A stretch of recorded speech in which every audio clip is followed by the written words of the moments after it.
We play and call it work. Hello, everybody, and welcome to this week's Sit and Talk. I am Luka from MeWarGame.com, and what I'll be doing today is sitting down and answering all the questions that you've brought to bear for me this week. And, well, last week was Josh. Next week is Matthew. So if you want to ask questions to one of the owners of Mini Wargaming, well, next week is Matthew. So all you have to do is leave comments down below on this video, preferably on the Mini Wargaming website, because that's the one we always go to first. But if we run out of questions there, we'll check it out on YouTube as well. But typically we answer, or we only have enough time to answer all the questions that we find on the MiniWarGaming.com website, where this video is also located, where a majority of you are watching it from, I imagine. But again, Matthew is next week. I'll remind you again at the end of the video. So I only have an hour, and I typically take a long time to do this, and an hour is definitely never enough time. So I'm going to try and get through these in a relatively fast manner without rambling too much. First question is by Duza, is just fine. Luka, how has Battlefield Gothic been coming along? Are we going to see more of it? Was super happy to see you and Matt throw down some Tyranids and Necron fights a while back. Was hoping to see some Orky goodness and knife ear shenanigans coming up as well. Well, Battlefield Gothic is going swimmingly. Matthew just built his own massive fleet and had it painted, and it is beautiful looking. Even like some of the old stuff that we were using in that one game, he has then painted to the new scheme, his like off-Kraken scheme. So expect more Battlefield Gothic to come. I just don't know when. Matthew is like very busy right now. He has a child on the way come next month, and that'll be very soon. He's also running 2 narrative campaigns. Well, he's in one narrative campaign right now with Scary, and he's running one with me. So he's like crazy busy. So he hasn't been able to play Battlefield Gothic in a bit, but he really wants to. And then Steve and I had the chance to do it the other day, but we ended up getting sidetracked and had to do something else instead. But expect Orky goodness and Elfie goodness or pointy ear goodness. And Josh has just got himself an Imperial Fist Battlefield Gothic Space Marine little fleet going on too. So it is in the works. It's in the works, but it's just not happening yet. But we'll get more of it going. It's not done. 100% not done. Don't you worry about that. Also, who's next up with the follow-on Crusades single-player scenarios Matt is doing? They're awesome, by the way. I was hoping to see more from your name-collecting Necron mastermind. Keep up the excellent work, and keep up with the rambling. We love you. Well, thank you, Duza. Or Duza. Ah, man, I'm bad with names. It could be Duza. Duza. I apologize. Who's next in the follow-on Crusades? I am unaware of who is next. It could be anyone. I apologize. I actually don't know. It could be anyone. It could be anyone. It could be Josh. It could be me. It could be Steve. I would love to play more Necron Crusades. Absolutely would love to do that. Currently, I am doing a Path to Glory campaign, which is the new Path to Glory system from Age of Sigmar. I shouldn't call it a Path to Glory campaign. It's very heavily modified, but a lot of the rules and the inspiration are drawn from the Path to Glory system in the Age of Sigmar core rulebook. That's currently what I'm working on, and that's what's taking up a lot of Matthew's time. So probably won't see the Crusade one for a bit until these ones are done, and until Matthew's back from his time off with his newborn. Next question is by Miso. Luka, have you played any Magic the Gathering Adventures in the Forgotten Realms, either in paper or online? In Arena? If so, do you like it? I have not. I haven't actually played Arena for a while, and since War of the Spark, actually, I haven't played Arena. Just what I've kind of fallen into for Magic is I only play Commander like 90% of the time. I have a bunch of Commander decks. I love Commander. Don't get me started on the philosophy of Commander.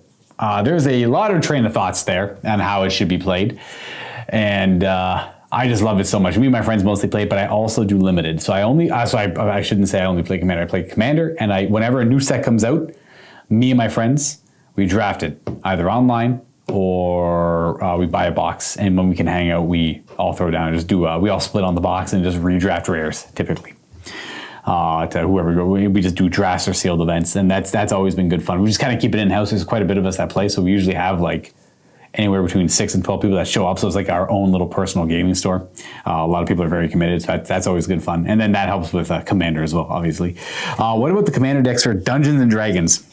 Will you please do a multiplayer playthrough at Mini Wargaming? I always remember you guys did a Commander game for the 24-hour live stream, but I missed it. Oh man, it was like, so someone, if anyone's curious, we had to do we didn't have to do a 24-hour live stream. We did a 24-hour live stream before we moved to this new building, so it was the old building.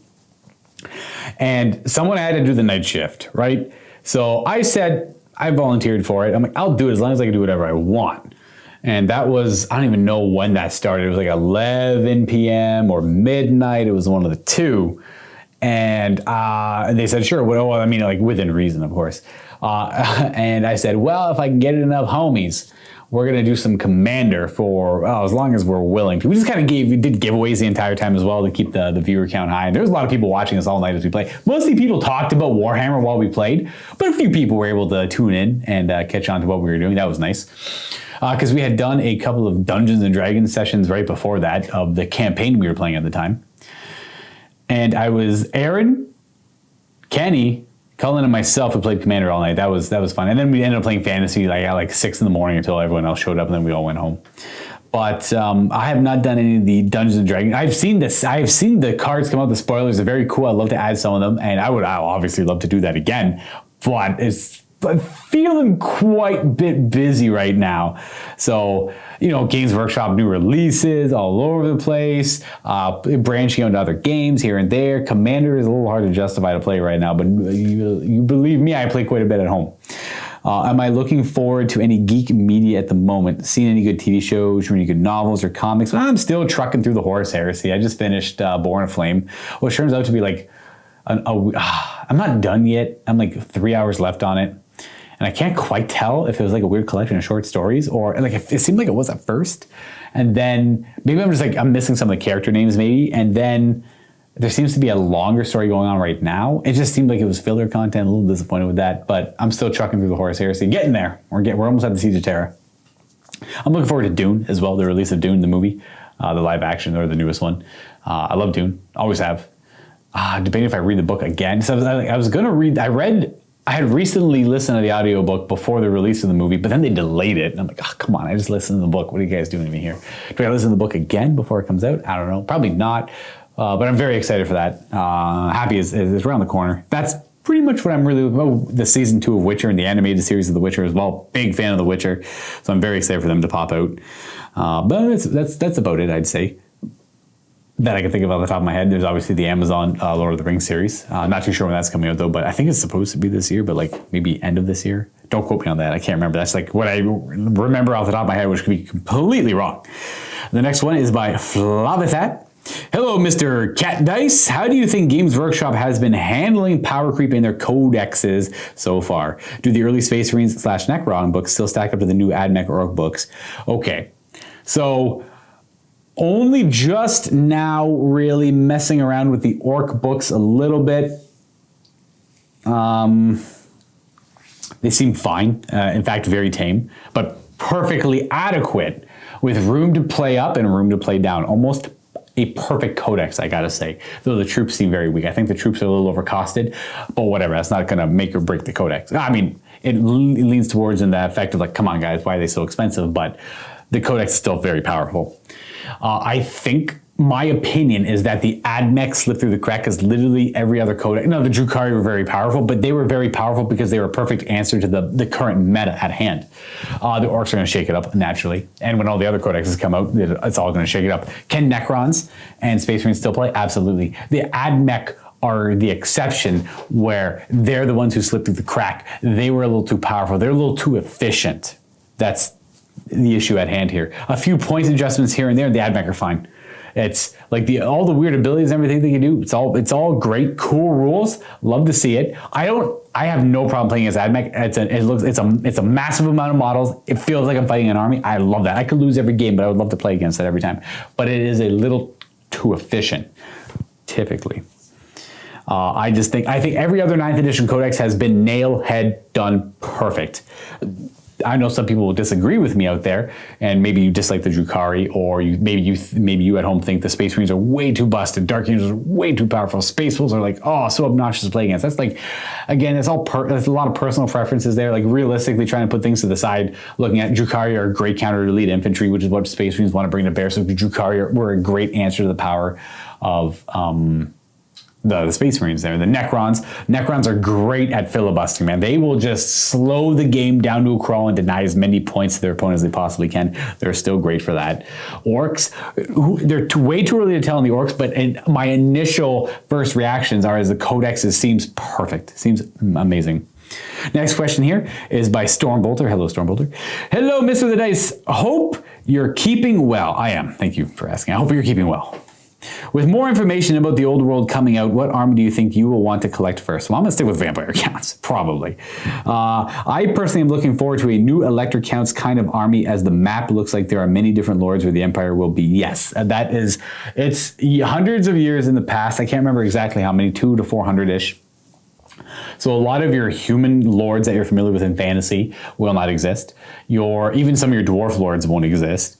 I'm assuming that, if I recall, dwarves in the old world exist for a few hundred years.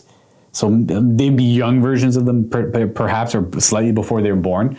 The vampire characters will still be around, though it's hard to say because I can't quite remember the year. So this is my apologies. At what point was Vlad? Did he make his pilgrimage to Sylvania at this point? He might be around. It might be like proto-vampire. The vampire counts might not exist. The Tomb Kings would exist, but the vampire coast would exist. There would be vampires, but like it could be maybe have a vampire coast would be a cool army to have. The pirate vampires from Lustria or the middle of the ocean even. That would be fun. The vampires would exist, but I just can't remember when Vlad took power in Sylvania. I can't remember what year that was. And all that good stuff. I don't actually know how old Manfred is or Conrad is and all of them, how old they were at what times and when they did not exist as vampires. Your elven characters would obviously still exist, and your lizardman characters would, the Slans at least would exist. I don't know how long a Saurus lives for, but it's interesting in that regard. And then the Empire the elector counts and all that, they would all exist, but who knows the fragility of the peace and the unity of the Empire at the time. Then obviously they've shown off a few of the Bretonnian characters as well. It's a very exciting time. I'll stick with vampires in any form I can, or Tomb Kings in any way I can, without a doubt. I'm going to, of course, play a dead faction. But if the vampire coast exists and they release new models for that, I would maybe lean towards that. So I hope that's an adequate answer. We have nice Tube Steak 2000. I love your videos and I watch them all in my spare time, even if each one takes me a few days. Yeah, that can be quite long. I've noticed a few Wednesdays you don't have any content. Is that a normal schedule, or does it just depend on how many bat reps you get in on a given day? Thanks for the great content. It really does depend. So Monday's 40K, Tuesday is Age of Sigmar. Wednesday and Thursday are typically filler content, though if we have a lot more, then we'll throw something out. Like that might be a day we put out Bolt Action, or that might be a day we put out some extra Titanicus, or maybe like another board game that we were covering. That's usually filler content. Fridays are whatever games we kind of felt like playing the week before or a couple weeks before. So that will typically be your Warhammer Fantasy, your Horus Heresy, Titanicus, Battlefleet Gothic, all that kind of games, all of those kind of games. And then Saturday are, new releases. We do the sit and talks on Saturdays on the vlog channel on YouTube. And that's typically the schedule, but it's always subject to change. Exciting times ahead, more content to come. We've got plans in the making for that. Don't want to divulge too much information there, because who knows, I could just be horribly wrong on that information. We've got the next question here by Imalu55. Luka the Dice Man, now that you've had a bit of time with it, what's your feelings on the Soulblight Gravelords as power level? Do you think Age of Sigmar 3 rule set helped them a bit? Since both of your main armies dropped earlier in this edition of 40K, do you have any plans to take control of a new one from New Wargaming when they get updated? Keep up the awesome battle reports. Okay, well, how do I feel about the Soulblight Gravelords? Completely different playstyle than the Legions of Nagash, which was their predecessor technically. I'm a big fan. I just played an amazing game with Steve today. He played Lumineth Realm Lords, and I played Legion of Night with Manfred. He had Techless. I went 5 turns, and the score was so close. A couple of double turns swung it this way. A couple of crazy wonky rolls on a couple characters swung it that way, and couldn't have asked for a better Age of Sigmar game. I am in love with Age of Sigmar 3rd Edition, and I think the Soulblight Gravelords play it very well. And I think it was a help. And they were feeling in an awkward place at the tail end of 2nd, but that's because they were written with 3rd edition in mind. So it's a great match, and it feels good, and they play well, and they play very well if you want them to as well. It's again a perfect codex because you can bring it way down and you can bring it way up. I love it. I love it quite a bit. Nagash is so awesome with what he can do in that book too. It's just it's such a great edition of the game, and you can really see and feel how the game is growing in the direction it wants to be going in. If you haven't tried Age of Sigmar yet, it is, I won't lie, daunting, as a rule set. As great as the game Steve and I played today, it took us, I think, 6 hours to record it. It was long. And it was probably 2.5 hours long, or nearly 2.5 hours long after edit, like post edit. So I don't know. Yes, so my Space Wolves, my Death Guard, my Necrons came up in Warhammer 40k early. Some people say that's a curse. I think it's a blessing. That means I get to play with my armies, with updated rules for the modern rule set for the entire time. Albeit power creep is always evident. I think they've done an excellent job of keeping all the books around the same level. They excel in certain aspects of the game. And no matter what, you can always play the match play missions. You can always play them. You can always score. You can always do something with the right list build.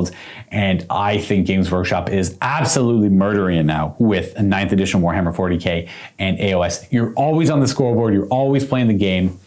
And as long as you're making the right kind of list. That's the only downside, is that it's not very conducive for what we're trying to do here at Mini Wargaming, though when we work together on it, it still works out because we always want to play something different. So we never truly have enough time to master one way to play an army because we're always playing a different list. I'm like, okay, I played with a Nightbringer, I had a bunch of warriors and scarabs, I won, that was awesome, that worked exactly the way I wanted it to. Cool, I'll probably never play that list again. I'm gonna play a completely different list. I'll do all destroyers today. Well, that's not really a good list, but if I'm playing against someone who's also messing around, well then it'll work out. You get the idea, right? Like Age of Sigmar, same idea too.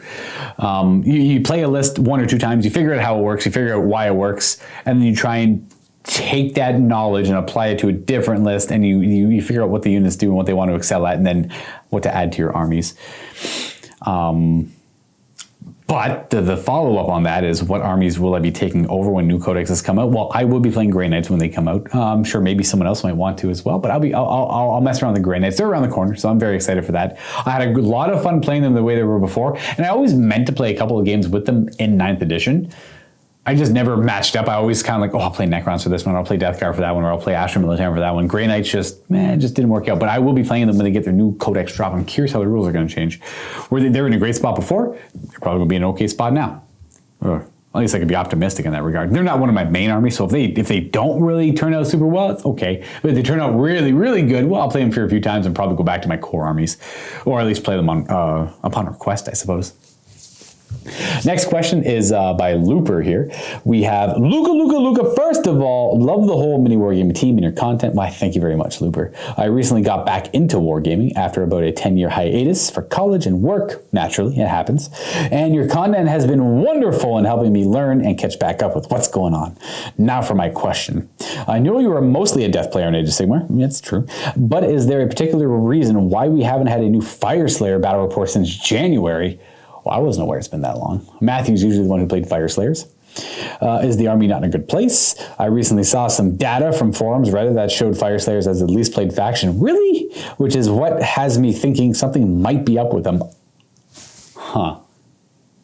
It might just be lack of updates, honestly. It's just because everything else has been getting... Fire Slayers are fine. Fire Slayers are very fine.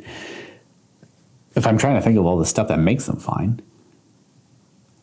They're great. I mean, the problem is maybe you want to be a lot faster in today's Age of Sigmar match play content in your pitch battles with the General's Handbook.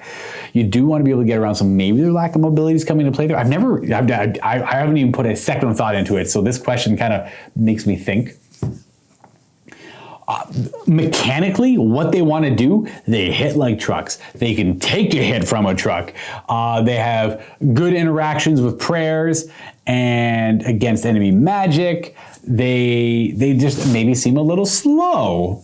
But I mean, they have ways to put units in reserve to pop up and play the game. And I don't know. I think that they're probably fine, right? Like, I can't think of any reason why they wouldn't be. They were great before, and I don't think I don't really remember if the errata hit them overly hard, if it hit them at all, or maybe the points hit them hard. I don't, since January. I know Matthew hasn't played. So the reason Matthew hasn't played them isn't for any weaknesses or any reason like that. It's just, he's played them. He played every kind of way he perceived he could play them, and he kind of moved on to the next project. And I think, honestly, just because no real new content has come out for them. We've had the Broken Realms book, and I don't believe the Fire Slayers have had any updates in there. A lot of other armies have, but I think the Fire Slayers, it just might be lack of updates and lack of interest. They are a little one-dimensional in their playstyle. They are a dwarf army that wants to run forward and get stuck into combat and just win through attrition. Not a whole lot of finesse there, at least from what I can think of. Right? No, I don't think there's anything wrong with them. It's just, I think it's just circumstance that they haven't been played.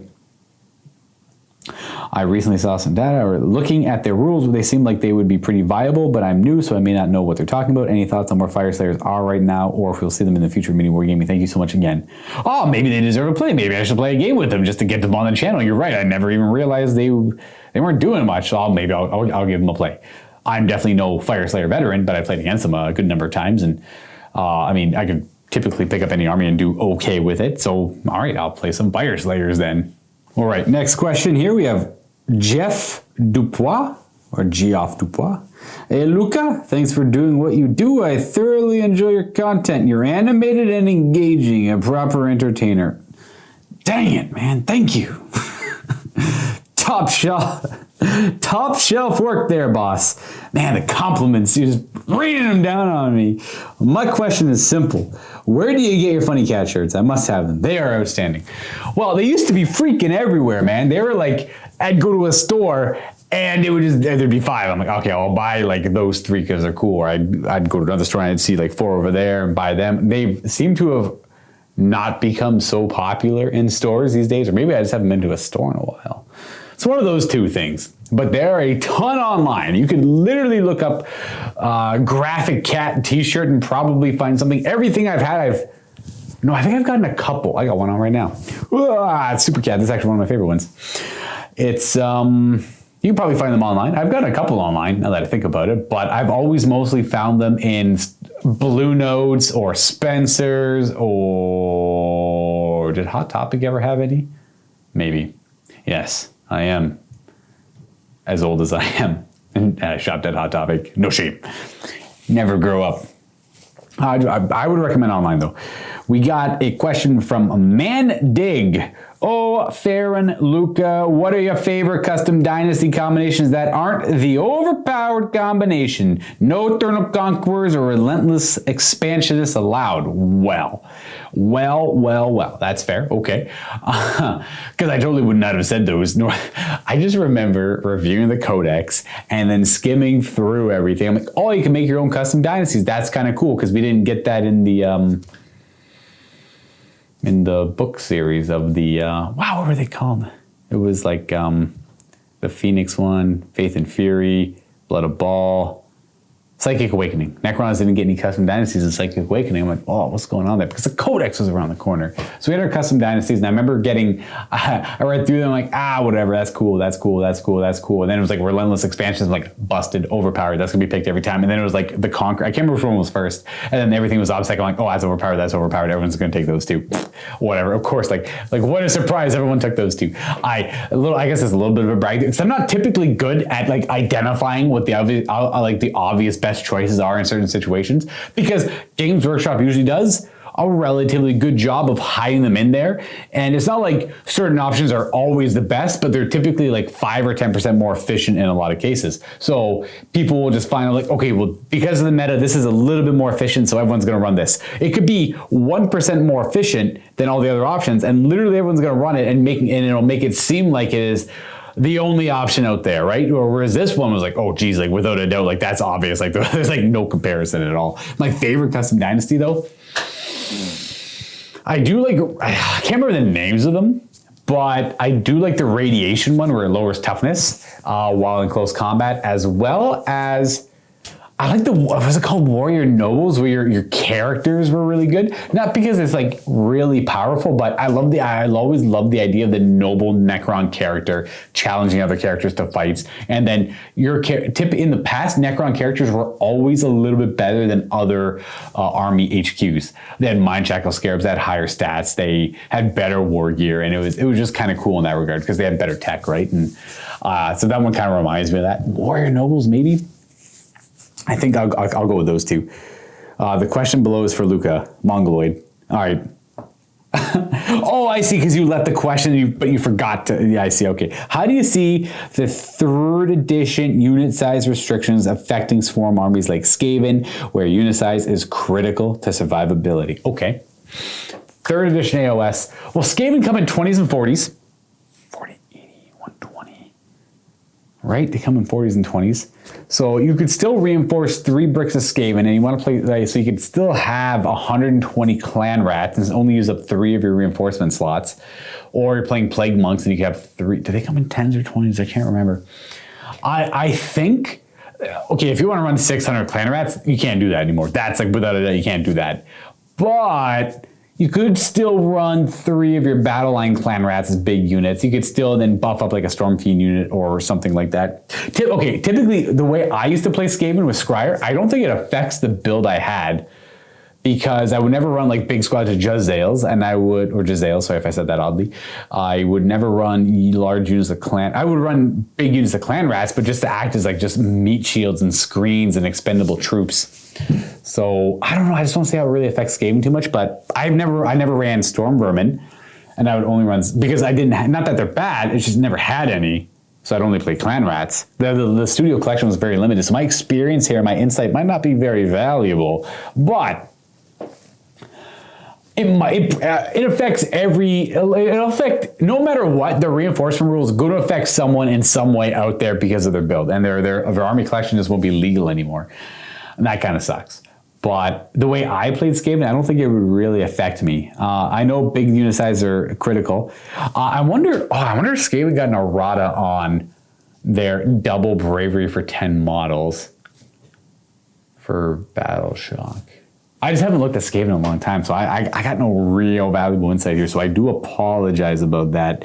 I'm going to go to the next question. Coco Bear, do you think Games Workshop could be more clear with their future releases? I play Skaven and Sylvaneth and Age of Sigmar, and I'm always wondering when I could get new Skaven models, since it would seem that 70% seems out of stock in the United States.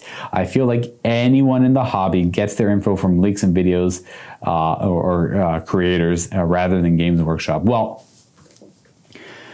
Games Workshop plays it close to the heart, so you'll get a lot of your real early information from hearsay or leaks, which often do turn out to be true. It's very rare that they show projects years out in advance or months out in advance. Like the Old World, for example, they show that like, I believe it's like 3 years before this would be about 3 years before this project's ready. I'm not too sure what the idea there was, just to get the hype up or to try and get the veterans, the old school players' interest peaked again. Like, oh, they're bringing fantasy back. Keep an eye on that, right? Whereas like new Skaven models or new rules for your army coming out, there were a few, not slips, but they had plans to release a few codexes. Like Drukhari were supposed to come out months before they came out, but the pandemic obviously screwed up shipping in some regard, because the Drukhari came out at the same time that the Warzone narrative books came out, which then immediately updated Drukhari rules. And people were like, well, why are you releasing Drukhari rules at the same time as Caradon? Well, that's not necessarily true, because the Drukhari were probably supposed to come out months before that. And but other than that, no, they've always played their releases close to the heart. Unless you're literally watching every little aspect, they'll do the rumor engines where they'll release an image of a piece of a model, and you're supposed to guess as to what that could be. But I mean, good luck. They usually do a pretty good job of, well, making it obscure and hard to tell what it actually is. Yeah, but it's true. Like, you know, a lot of information you get ahead of time will be from leaks. Because Games Workshop does not like to release content out, and it does really seem like a lot of the things are out of stock.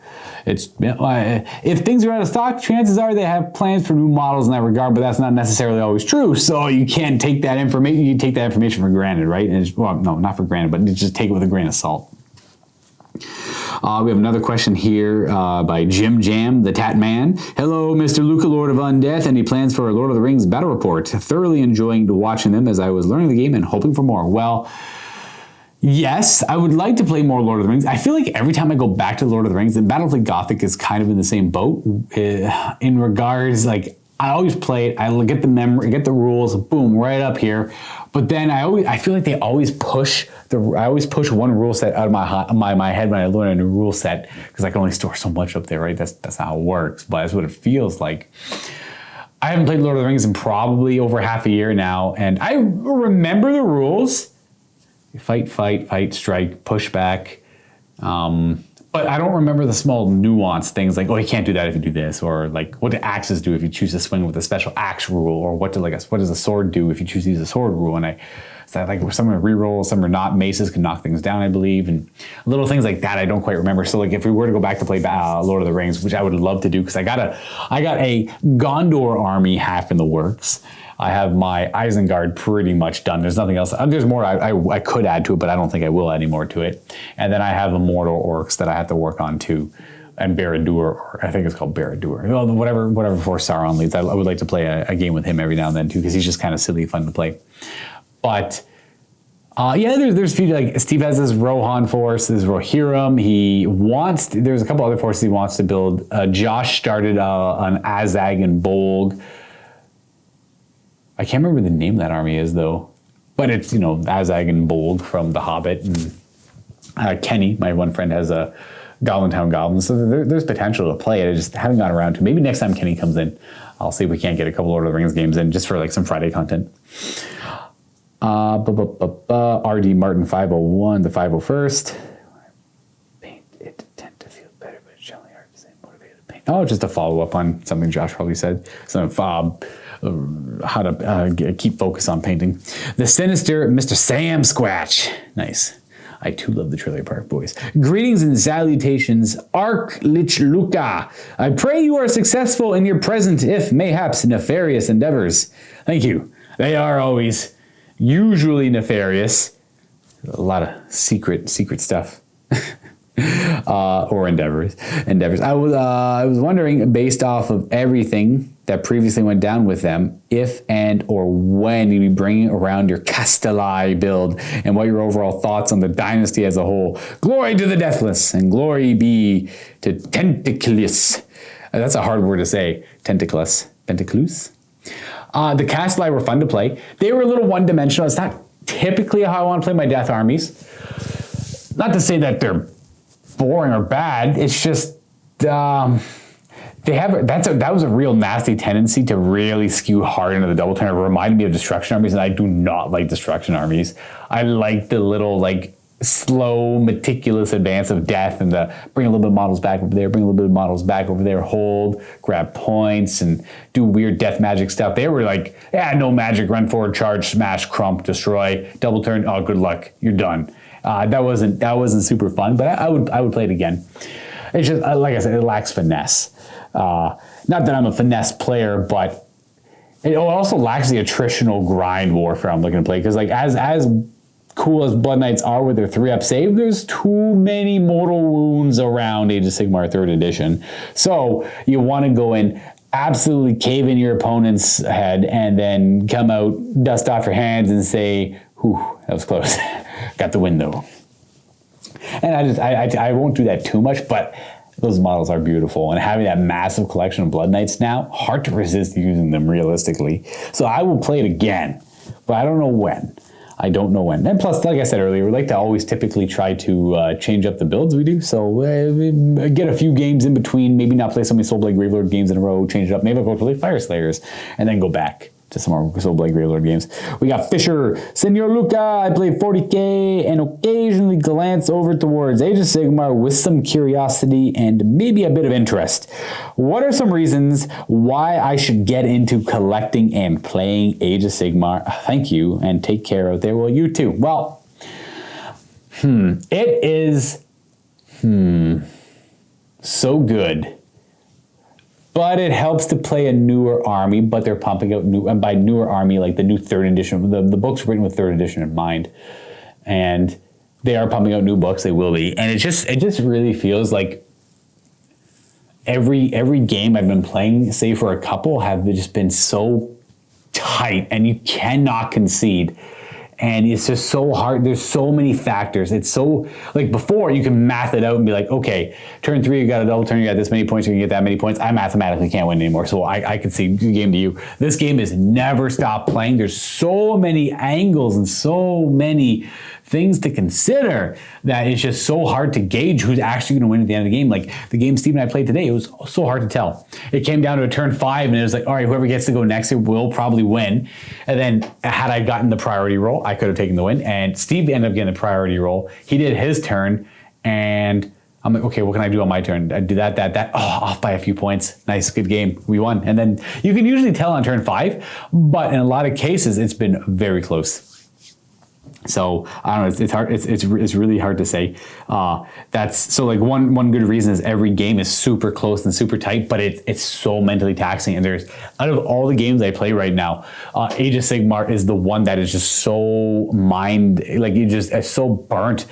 At the end of the day, like literally Steve and I played for 6 hours straight without a break. It was so intense that we were so hyper focused on it that neither of us wanted to stop. So we just kind of kept pushing and just go. And it was, I don't know, it was crazy, man. So it's just intense. So if you want like an intense war game, the double turn can be off-putting for people. I find it very polarizing with the community, but Steve and I, there's just certain armies in the game that do not, you build it right, you don't care about the double turn. Yeah, it's just whatever, you got it, I'm okay, I'm fine. The newer books are very good for doing that. Just your opponent, you just don't get yourself in a position where you lose or get trapped in your territory.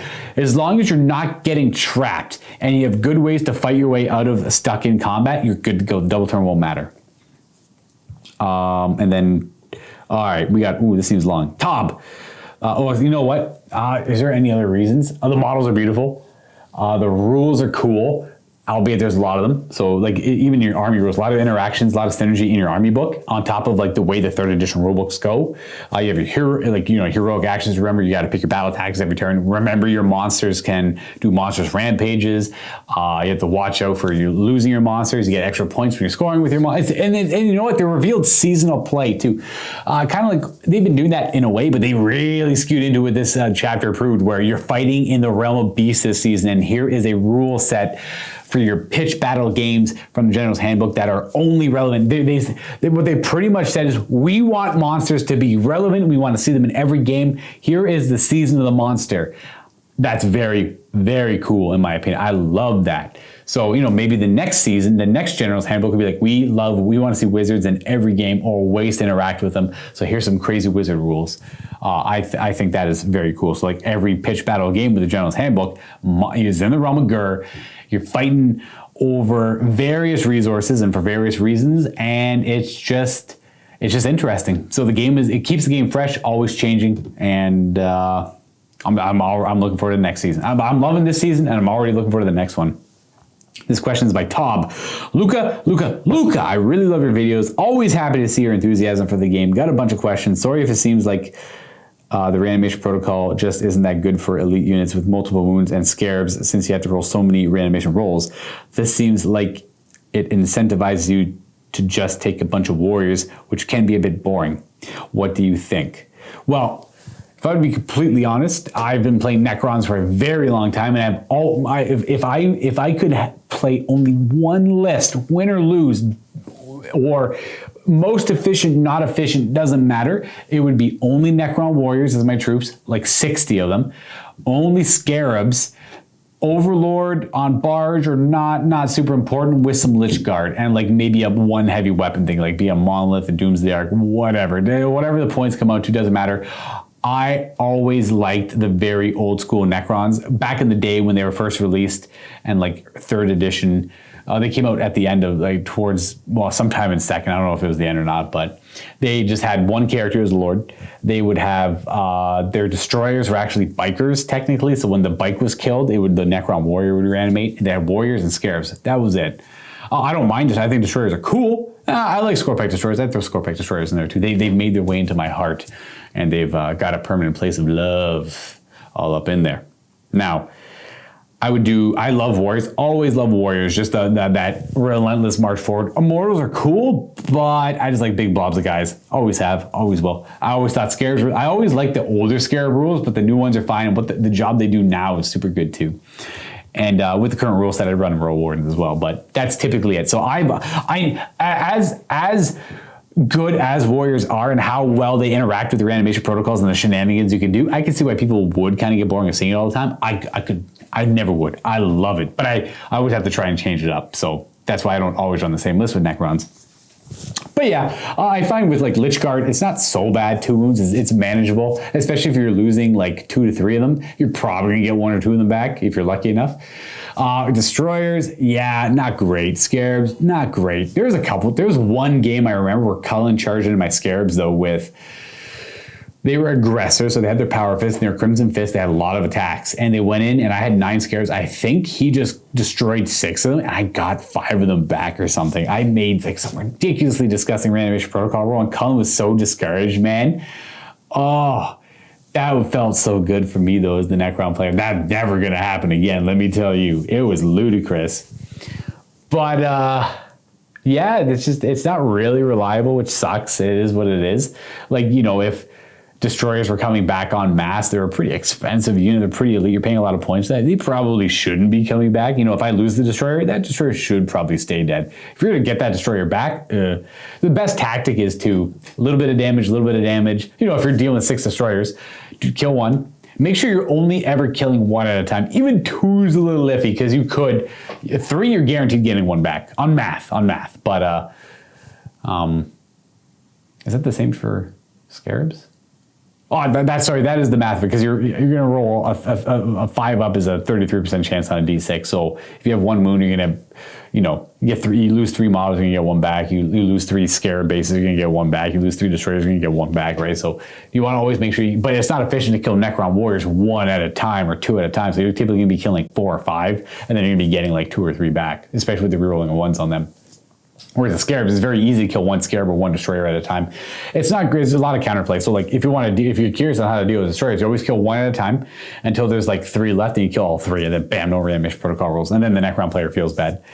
What do you think, and how much do you miss the Monolith? Oh, whatever. I still bring the Monolith every now and then. It sucks. It's bad, but it's just still fun to bring. I don't miss it because I bring it every now and then. But it used to be the defining feature, but at the same time, that model shouldn't be brought every time, even though it was really cool. It was like the thing. The Monolith for the Necrons was, you just ignored it.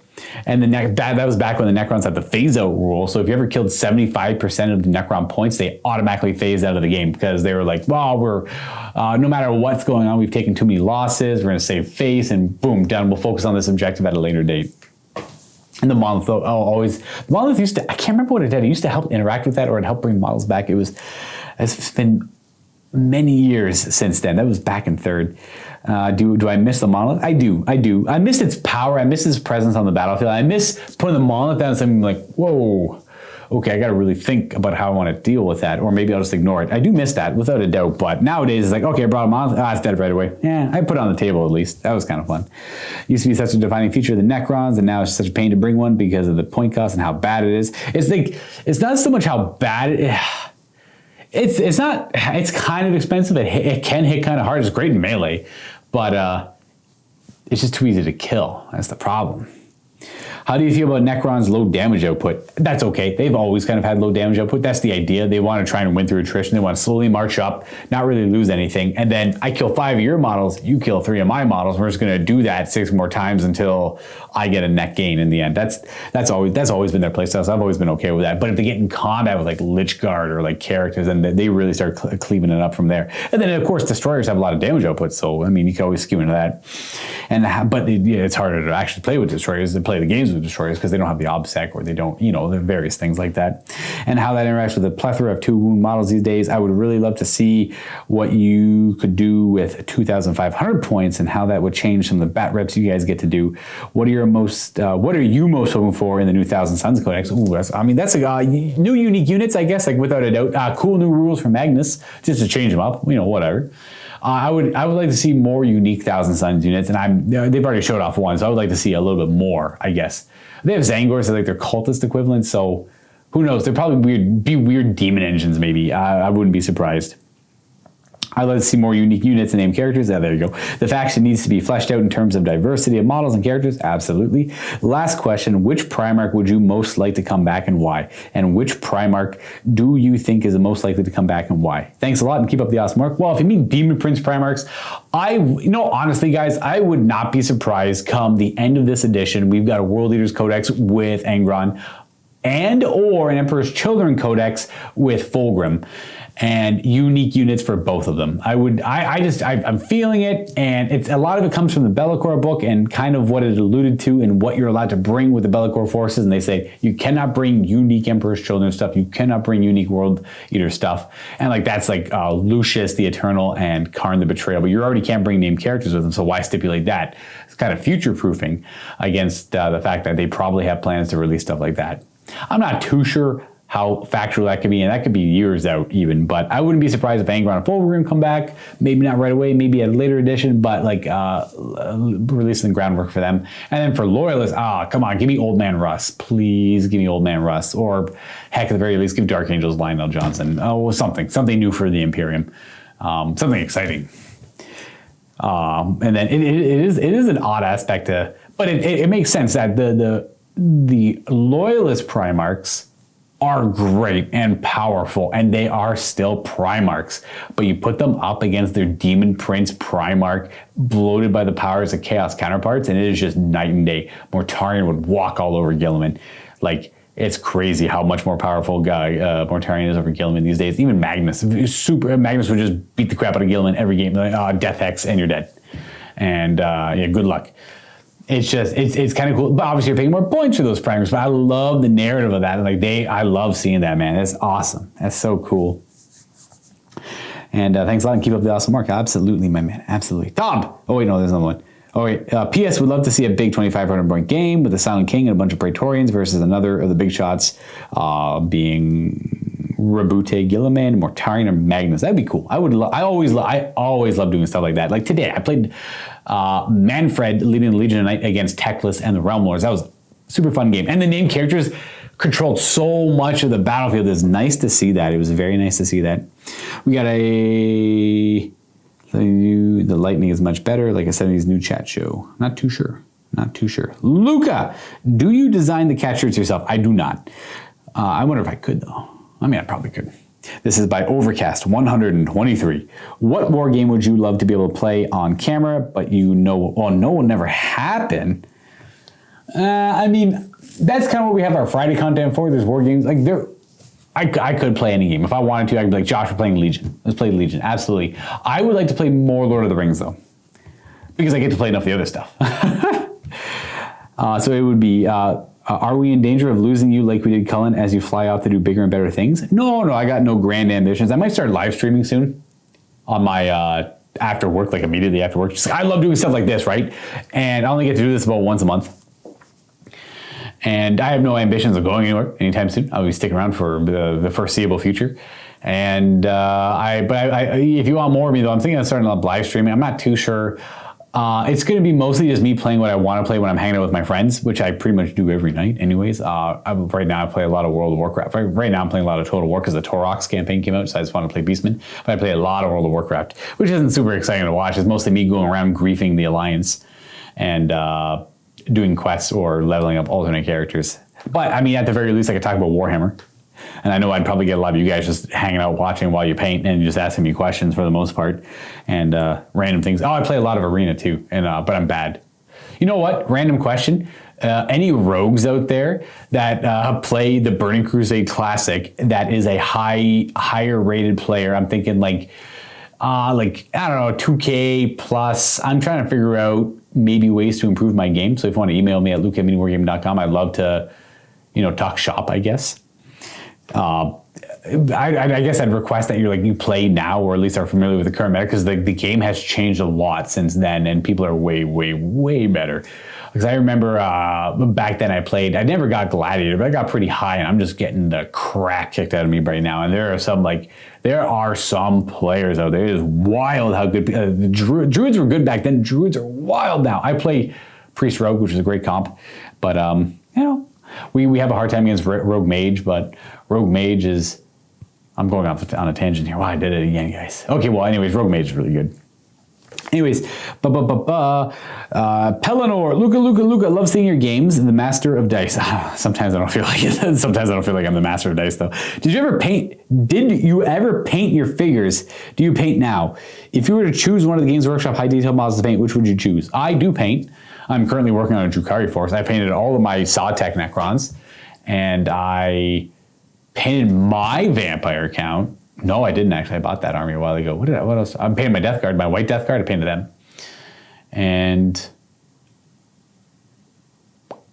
I have a corn. I painted quite a bit. I got a corn force I paint. I don't paint nearly as much as Steve though. No, Steve is insane. Steve paints a lot. Steve paints a lot. Yeah. I painted up an Iron Hand army with him. Sold that. Do I paint now? Yeah. Like I said, I'm working on Drukhari. If I could paint one model from Games Workshop, the Void Dragon or the Silent King. Bellacore is really cool. One of the new vampires. I just like, or a Primarch even. Heck, from Forge World. I just don't really, I don't enjoy it, so it's kind of hard to pick one. I think those are all cool models that I'd be happy to paint maybe, but it's not my favorite part of the hobby. I like the playing, I like the collecting, I like the lore. The lore and the playing has always been my two like favorite aspects of it. Which is one of my favorite things about this hobby is there's like four major things. There's lore, playing, collecting, and painting. Building, I'll give it a fifth one too, because I kind of like put building towards painting as well. I don't mind building, converting. You know what? I'll say converting. There you go. Converting, or I could kind of lump that in general hobbying, because like there's a difference between converting and building and painting. So I'll say building and converting, painting for 2, the lore for 3, collecting. People just like to collect 4, and then playing the game 5, and then everyone has like 2 or 3. Everyone can probably pick 3 main ones that they're all a fan of, but in the end we all can like get together and we all enjoy the hobby as a whole together, but we just enjoy different aspects of it. And I think that's outstanding. Beef 10. Hey, dear Luka, hope life is treating you well on the second floor. Nice, thank you. Sick reference. Great to see some Titanicus on the channel. Yeah, I love Titanicus. And I was just wondering how you're finding it. What are your plans on expanding Legio Astorum? Cough. Psi Titans. Cough. Are Psi Titans good for Legio Astorum? I'm no veteran of Titanicus. I understand the concept. Like it's a skirmish game, movement's important, getting arcs and all that, very important. That's the stuff that I haven't really mastered, but I love my Regia mana pool and I like my Corsair mana pool. The Corsair one's the more finessey one. That's one I'm not very good at with yet though. The Regia is kind of single-minded, like bleh, destroy everything inside of you. Now that you started playing, have any other Legios caught your eye all the best? You know what, Sophie, I have not even looked at any other. My guys are painted as a Storm. I'm only ever going to play a Storm. I usually try to do that. I'm not a big fan of like taking them and playing them as like a Trader Legion. Not that there's anything wrong with doing that. It's just my preference is to play them as Legio Storm. I haven't even looked at the rules for the other ones. Not at all even. I mean, the Tigers are cool looking. I know of a few other of the Legios, but I'll probably stick with the Storm. A Psi Titan, you say? Hey, I should pick up a Psi Titan. I'll look into that. I think Titanic is an outstanding. It's one of my favorite games out there. You have to go into with the right mindset. Like tactics, very important. Proper movement, very important. I played a game with Josh where he should have won that game dead to rights. It's just his mana pool was a great counter to my mana pool, and I'm like, oof, this is going to be rough. But you know, let's see if we can make this work. And then he pushes a reactor, rolls Awaken the Machine Spirit, fails leadership, can't move. The whole idea was to move and then have another Titan move up behind it. So his one Titan didn't move and the ones behind it didn't move. And he's like, okay, well, I lost the turn with them. And then it happened on the other side, I lost the turn with them.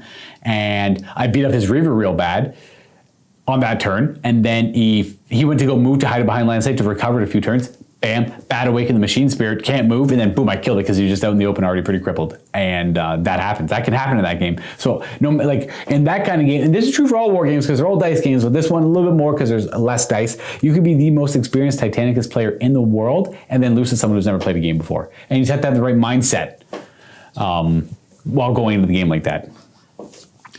Ooh, dramatic lighting. Yes, Brandon set up some nice lighting for me today.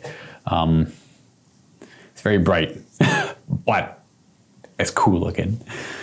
All right, we got Joe8170. Dear Miss of the Dice, hope you're well. When are we going to be seeing some Grey Knights on the channel? Well, when they get some new rules. Soon, Joe, soon. We'd like to see more Sons of Titan. Also, a Grey Knight campaign would be awesome. It has been a long time since a Grey Knight campaign. Absolutely, it's been a long time. Give Matt a nudge about that. I mean, maybe, new Codex comes out. I'd be interested in doing that. I'll play around with that idea. Not a bad idea, Joe. Also, hoping to fly from England and stay with you guys when the world returns to normal. If I do, can we get a game of Legion Lockdown on the go, as I feel we are in need of more fun from a fellow Luka. Okay, well, I probably won't be doing the Legion Lockdown until the Space Marines get a codex. They already got a codex. Chaos Space Marines get a codex. I could. It's not the same, man. It's just not the same. Let the Chaos Space Marines get a codex and you'll get Legion lockdowns 24/7. Absolutely. Still the same idea. Open war cards, bad armies, goofy stuff going on. But let's at least get a little bit more updated rules for Chaos Space Marines because it's just not the same kind of fun, at least for the players. It might be for the viewers, but when me and Ken used to do it, that's when Space Marines were bad in 8th edition and Chaos Space Marines were like just as bad in 8th edition. But they could do some jank, but the Space Marines couldn't do anything bad. Space Marines couldn't do anything. Chaos Space Marines at least had some jank they could do to make them work. But it was that's like tournament stuff, so it wasn't the same idea. So it was just kind of fun seeing my assault marines charging into your guys, my guys charging. Oh, we don't even have shock assault yet. We don't have hateful assault yet, and we do no damage. Wow, what a surprise! We both suck. It was awesome. It was super fun. I'll absolutely do Legion lockdowns when the new codexes come out. Big Mikey, Luka, this is all speculation / rumors, so take with this a grain of salt. But your opinion on Horus Heresy getting minor updates and the black books being replaced with campaign books similar to the Psychic Awakening books in Warhammer 40k.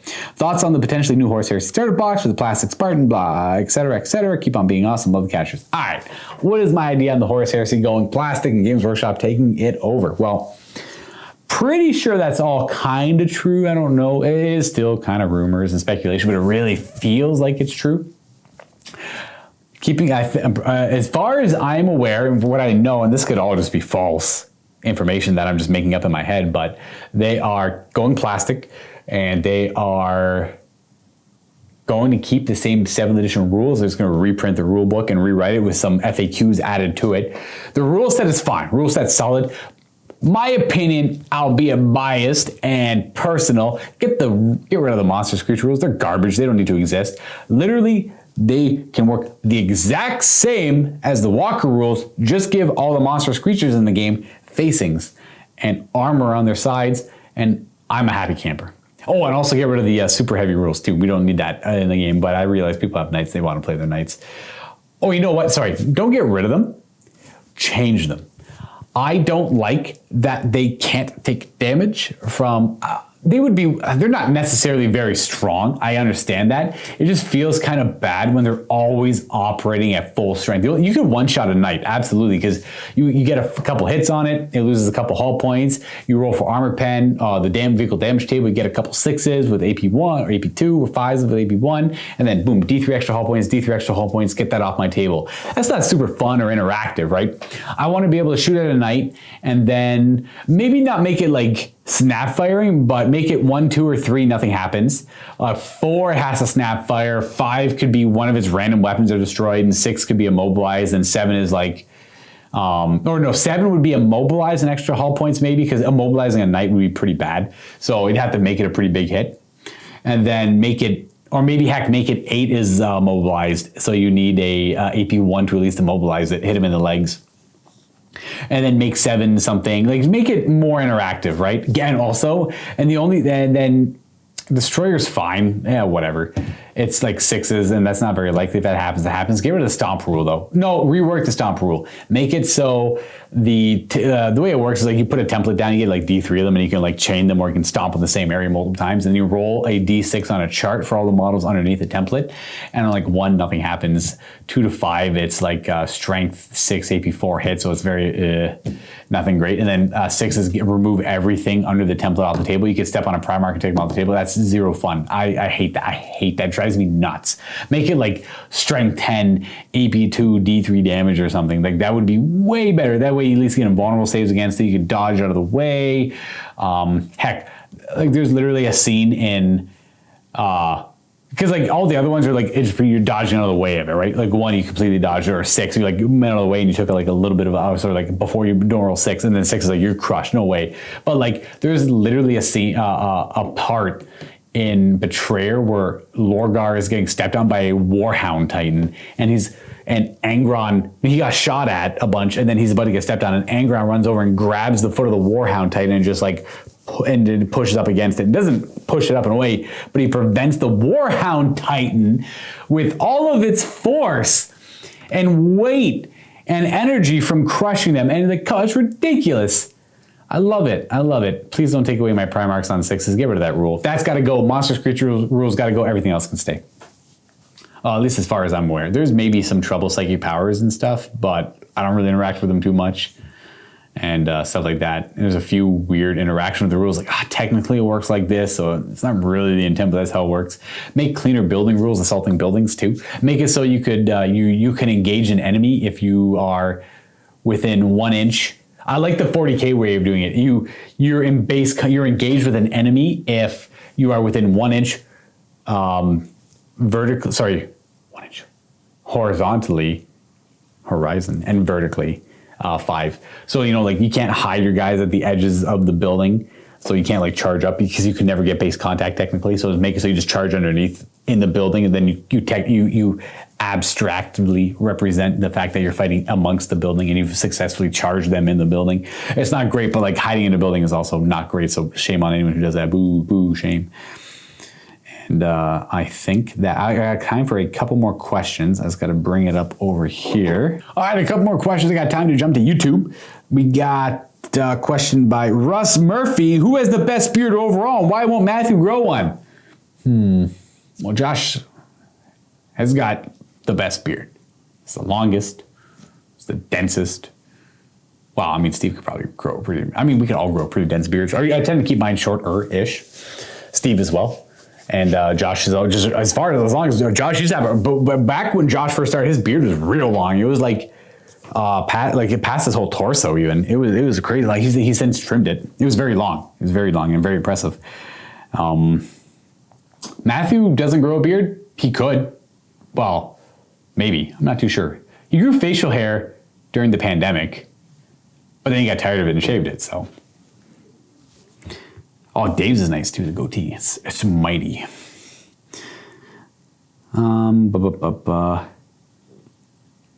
People like the lighting, so good job, Brandon. It looks wonderful.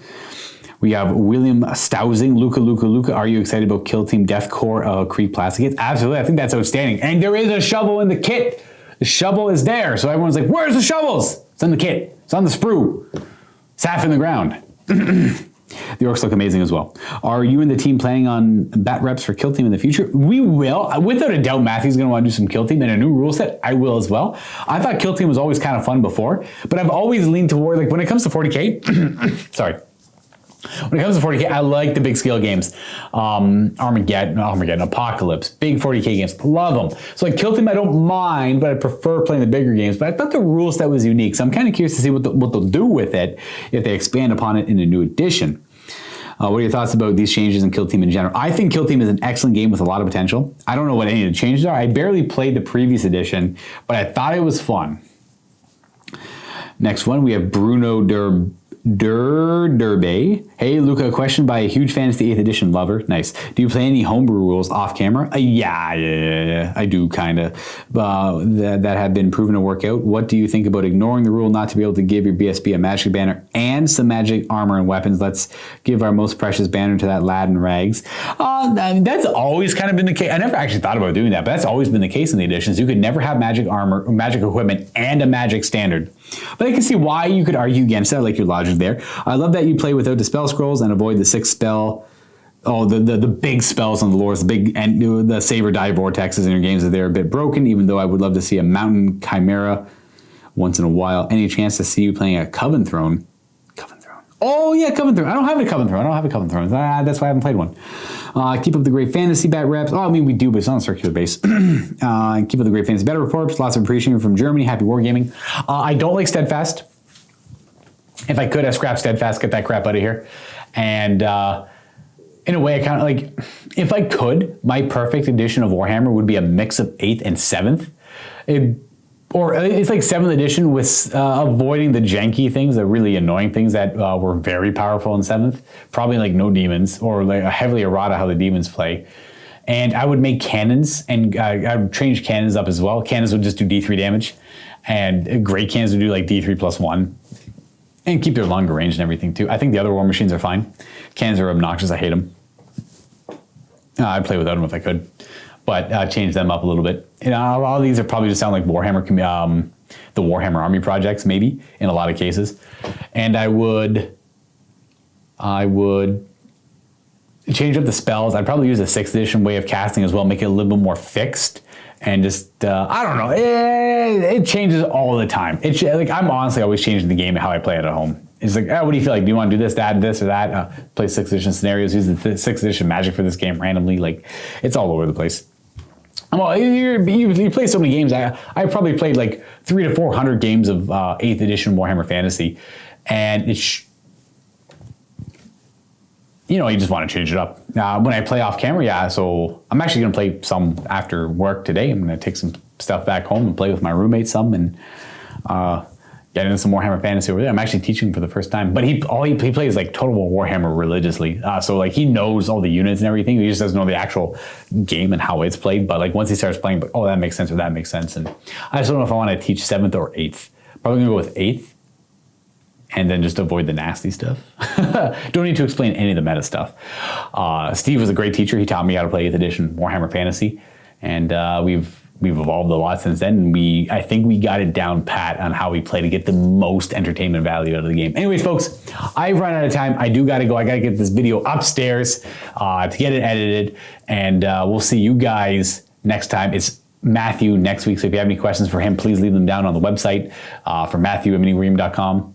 And on the website, typically he'll answer all the questions there. YouTube he might get to, but probably won't. So I don't know. No promises there. Thanks again for tuning in. Happy wargaming.